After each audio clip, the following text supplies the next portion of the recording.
सविस्तर बातम्यांना सुरुवात करूया। अनिल परब यांच्या संदर्भातलीच बातमी सुरुवातीला आपण बघणार आहोत। ही साई रिसॉर्ट संदर्भातली बातमी आहे। दापोलीच्या साई रिसॉर्ट प्रकरणामध्ये अनिल परब यांना खेड अतिरिक्त जिल्हा न्यायालयाने मोठा दिलासा दिलेला आहे। पर्यावरण मंत्रालयाने परब यांच्या विरोधात दाखल केलेले गुन्हे रद्द करण्यात आलेले आहेत। साई रिसॉर्ट प्रकरणात अनिल परब यांना मोठा दिलासा आहे। पर्यावरण मंत्रालयाच्या कलम 4 आणि 5 अन्वये परबांविरोधात गुन्हा दाखल करण्यात आला होता। रिसॉर्टमुळे प्रदूषण होत नाही असं निरीक्षण कोर्टाने नोंदवलंय। हा खटलाच रद्द करण्याचे आदेश खेड कोर्टाने दिले आहेत। अनिल परब यांना हा मोठा दिलासा आहे। रिसॉर्टचं सगळं पाणी समुद्रात नदीत जाऊन मिळतं आणि त्याने प्रदूषण होतं असा ठपका ठेवण्यात आलेला होता। मात्र हा खटलाच रद्द करण्यात आलेला आहे। रिसॉर्टमुळे प्रदूषण होत नाही असं कोर्टाने म्हटलंय।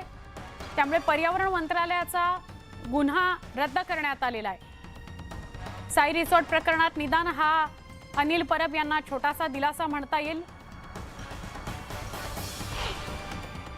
कलम 7 अन्वये पोल्युटंट सबस्टॅन्स पाहिजे, म्हणजे दूषित वगैरे काही असे सबस्टॅन्स समुद्रात टाकले, त्याप्रमाणे कुठेही सॅम्पल घेतलेलं नाही, त्याप्रमाणे कुठेही तशी केस नाही, ते ऑपरेशन आहे अशी केस नाही, अशा परिस्थितीत 5 आणि 7 अन्वये गुन्हा दाखल होत नव्हता। आणि म्हणून रिव्हिजन जे केलं होतं त्यामध्ये हे युक्तिवाद ग्राह्य धरून मेहरबान कोर्टाने त्यामध्ये रिव्हिजन मंजूर केलेला आहे आणि परब साहेबांवरचा गुन्हा जो केंद्र शासनाने दाखल केला होता तो रद्द करण्यात आलेला आहे।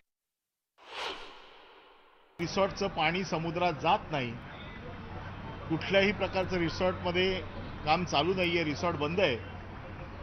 आणि असा असल्यामुळे जो प्रेडिकेटेड ऑफेन्स होता, जो मूळ गुन्हा होता, हा गुन्हाच रद्द करावा किंवा त्याचा कॉग्निझन्स घेऊ नये अशा प्रकारची आम्ही याचिका दापोली कोर्टात केली होती। हायकोर्टाने मला सोमवारपर्यंतचं प्रोटेक्शन दिलं आहे आणि ती जी ऑर्डर आहे खेड कोर्टाची ती बघितल्याच्या नंतर आम्ही अंतिम निर्णय घेतो अशा प्रकारचा आज निर्णय झालेला आहे।